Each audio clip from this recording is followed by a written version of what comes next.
Seniors ಎಲ್ಲರೂ ಮಾತಾಡೋದಿದ್ರೆ ಬ್ರೀಫಾಗಿ ಮಾತಾಡಿ. Thank you. ಸ್ವಯಂ ಸೇವಕರ ಸಭೆಯನ್ನು ಈ ದಿನ ಏರ್ಪಡಿಸಲಾಗಿದೆ. ಅದರಂತೆ ತಮಗೆಲ್ಲರೂ ಸಹಿತ ತಿಳಿಸಿದೆ. ಇನ್ನೂ ಹೆಚ್ಚಿನ ಸಂಖ್ಯೆಯಲ್ಲಿ ಬರ್ಬೋದು ಅಂತ ಆಸೆ ಇತ್ತು, ಆದರೆ ಇನ್ನೂ ಹೆಚ್ಚಿನ ಸಂಖ್ಯೆಯಲ್ಲಿ ಇನ್ನೂ ಕಮ್ಮಿ ಇದೆ ಜನಗಳು. ಸೊ ಅದಕ್ಕೋಸ್ಕರ ವೆಯ್ಟ್ ಮಾಡಿದ್ರೆ 6ವರೆಗೆ ಶೋ ಮಾಡ್ತಾ ಇದ್ವಿ. ಸೊ ತಮ್ಮೆಲ್ಲರೂ ಮುಂಬರುವ ಆರಾಧನಾ ಸ್ವಯಂ ಸೇವಕರ ಸಭೆಗೆ ಸ್ವಾಗತವನ್ನು ಶ್ರೀಮಠದ ವತಿಯಿಂದ ಕೋರ್ತಾ ಈ ದಿನ ಕಾರ್ಯಕ್ರಮವನ್ನು ವೇದಘೋಷದೊಂದಿಗೆ ಪ್ರಾರಂಭ ಮಾಡಬೇಕು ಅಂತೇಳಿ ಮಠದ ವಿದ್ವಾಂಸರಿಗೆ ಕೇಳ್ಕೊಳ್ತೇವೆ. ದಯವಿಟ್ಟು ಎಲ್ಲರೂ ಎದ್ದು ವೇದವನ್ನು ಪ್ರಾರಂಭ ಮಾಡ್ತೇವೆ. ಒಂದು ಹಂತಕ್ಕೆ ಬಂದ ತಕ್ಷಣ ಬಾಳು ಬಚಾವೃತ 7 ಶುರು ಆದ ತಕ್ಷಣ ಇಲ್ಲಿ ಅದು ಆಟೋಮೆಟಿಕ್ ಆಗಿ ಇದೇ ವೇದಿಕೆ ಮೇಲೆ ಪ್ರಸಾದವನ್ನು ಕೊಟ್ಟು ಪಾದಪೂಜೆಯನ್ನು ಸಾಮೂಹಿಕವಾಗಿ ಸಂಕಲ್ಪ ಮಾಡಿ ಪ್ರಸಾದವನ್ನು ಕೊಟ್ಟು ಕಳಿಸ್ತಕ್ಕಂಥ ವ್ಯವಸ್ಥೆಯನ್ನು ಮಾಡಿಕೊಂಡಿದ್ದೇವೆ. ಸೊ ಇದು ಪ್ರತಿ ವರ್ಷವೂ ಸಹಿತ ಇದು ನಡ್ಕೊಂಡು ಹೋಗ್ತಾ ಇದೆ. ಮತ್ತೆ ಸ್ವಯಂ ಸೇವಕರು ಹುಡುಗರುಗಳು ಜಾಸ್ತಿ ಬೇಕಾಗಿರೋದ್ರಿಂದ ನಾವು ತಮ್ಮ ಬಂಧು ಬಳಗ ಇರ್ಬೋದು ಇನ್ನೊಬ್ರು ಎಲ್ಲರೂ ಸಹಿತ ಸ್ವಯಂ ಸೇವಕರು ಬರಬೇಕಾಗಿದೆ. ಮತ್ತೆ ಸ್ವಯಂ ಸೇವಕರಿಗೆ ಬರಬೇಕಾಗಿದೆ ಅಂತಂದ್ರೆ ಅವರು ಒಬ್ಬರು ಜೊತೆಗೆ ಪರವಾಗಿಲ್ಲ, ಒಂದು ಬ್ಯಾಡ್ಸ್ಕೊಟ್ಟಿರ್ತೀವಿ, ಅವ್ರ ಜೊತೆ ಇನ್ನೊಂದು ಅಷ್ಟೇ ಕ್ಯಾರಗಳನ್ನು ಕರ್ಕೊಂಡು ಬರ್ಬೋದು ಅಂತೇಳಿ 4 ಜನ ಕರ್ಕೊಂಡು ಬರ್ತಾರೆ. ಅದು ಸ್ವಲ್ಪ ಬಹಳ ತೊಂದರೆ ಆಗ್ತದೆ. ದಯವಿಟ್ಟು ಆದರೆ ಯಾರು ಮಾಡೋದು ಬೇಡ. ಮತ್ತೆ ಯಂಗ್ಸ್ಟರ್ಸ್ಗಳಿದ್ರೆ ಮತ್ತೆ ವಯಸ್ಸವರು ಉಪಯೋಗ ಇಲ್ಲ ಅಂತಲ್ಲ, ಅವ್ರ ಅನುಭವವನ್ನ ಅವ್ರಿಗೆ ತಿಳಿಸಿ ಅವ್ರ ನಿಂತು ಗೈಡ್ ಮಾಡಿದ್ರೆ ಚೆನ್ನಾಗಿರುತ್ತೆ. ಯಾಕಂದ್ರೆ ಅವ್ರು ಏನು ಮಾಡಿ ಕೆಲಸ ಮಾಡಿಸುತ್ತಪ್ಪ ಇಷ್ಟು ವರ್ಷಗಳ ಕಾಲದಲ್ಲಿ ತಾವೆಲ್ಲ ನೋಡಿರ್ಬೋದು. ಮೊದಲೇನು ಯಾಕೆ ಬಂದಿದ್ದಾರೆ, ಮಠ ಪ್ರತಿಷ್ಠೆಯಾದ ದಿವಸದಿಂದ ಡಾಕ್ಟರ್ ಶ್ರೀಧರ್ ಇರ್ಬೋದು, ಮೋಹನ್ ಇರ್ಬೋದು, ಶ್ರೀನಾಥ್ ಇರ್ಬೋದು, ಮಧುರನಾಥ್ ಇರ್ಬೋದು, ಪ್ರಸನ್ನ ಇರ್ಬೋದು, ಎಲ್ಲರೂ ಸಹಿತ ಈ ಮಠ ಪ್ರಾರಂಭ ಆಗಿದೆ. ಆ ಪ್ರಾರಂಭ ವರ್ಷದಿಂದ ಸಹಿತ ಇಲ್ಲಿ ತನಕ ತಾವು ಕೈಲಿ ಇಷ್ಟ ಆಗುತ್ತೆ. ಮ್ಯಾಕ್ಸಿಮಮ್ ಇದೇ ವಯಸ್ಸಲ್ಲಿ ಅವ್ರು ಹೋಗ್ಕೊಂಡು ನಾವು ಮೀಟಿಂಗಿಗೆ ಬಂದೇ ಬರ್ತೀವಿ ಅಂತೇಳಿ ಎಲ್ಲರೂ ಸಹಿತ ಬಂದು ತಮ್ಮ ಅನುಭವವನ್ನು ಹಂಚ್ಕೊಳ್ಬೇಕು ಅಂತ ತಮ್ಮಲ್ಲಿ ಕೇಳ್ಕೊತೀನಿ. ಇನ್ನೇನು ವಿಚಾರಗಳಿದ್ರೆ ದಯವಿಟ್ಟು ತಾವು ತಿಳಿಸ್ಬೇಕು ಅಂತೇಳಿ ಸಭೆಯ ಮೂಲಕ ತಮ್ಮಲ್ಲಿ ಕೇಳ್ಕೊಳ್ತೇನೆ. ಯಾರು ಮಾತಾಡೋದ್ರೆ ಮಾತಾಡ್ಬೋದು.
ಚರಣ ಸಂವಿಧಾನಗಳಲ್ಲಿ ಶಿರಸಾಷ್ಟಾಂಗ ನಮಸ್ಕಾರಗಳನ್ನು ಸಲ್ಲಿಸ ಈ ದಿನದ ಸ್ವಯಂ ಸೇವಕ ಸಭೆಯನ್ನು ಕುರಿತು ಒಂದಿಷ್ಟು ಮಾಹಿತಿಗಳನ್ನು ನಮ್ಮೊಂದಿಗೆ ಹಂಚಿಕೊಳ್ಳಬೇಕು ಅಂತಲೇ ಹೇಳಿದ್ದೇನೆ.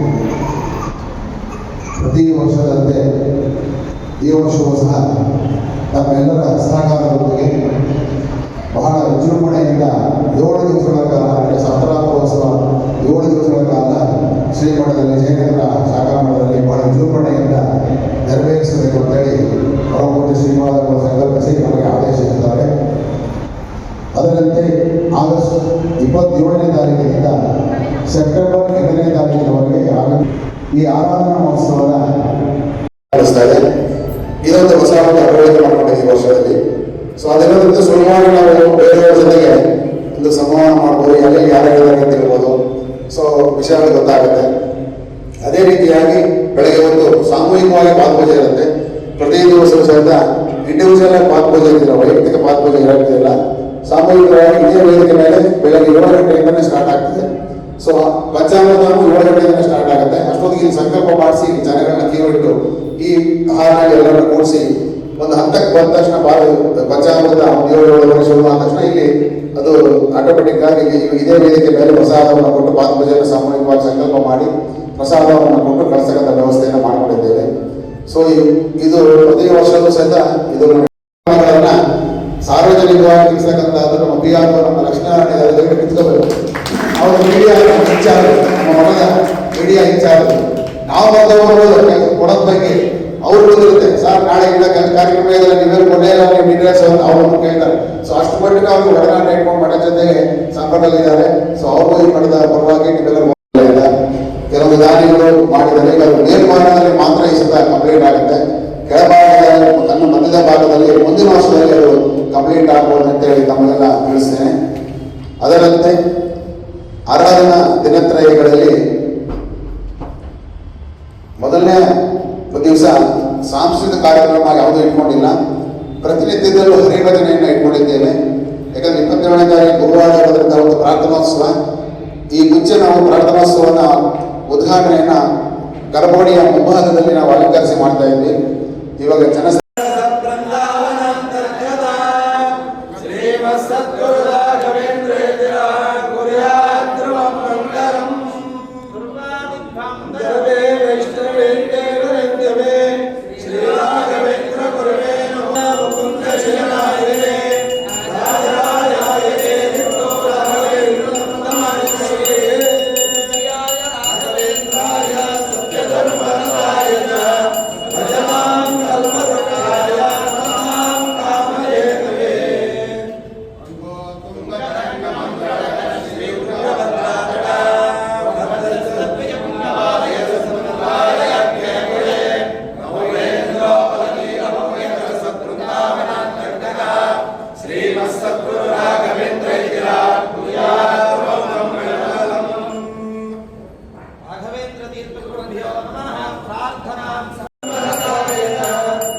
ಸುದ್ದಿ ಕಿರಣ ವಾಹಿನಿಗೆ ಸ್ವಾಗತ.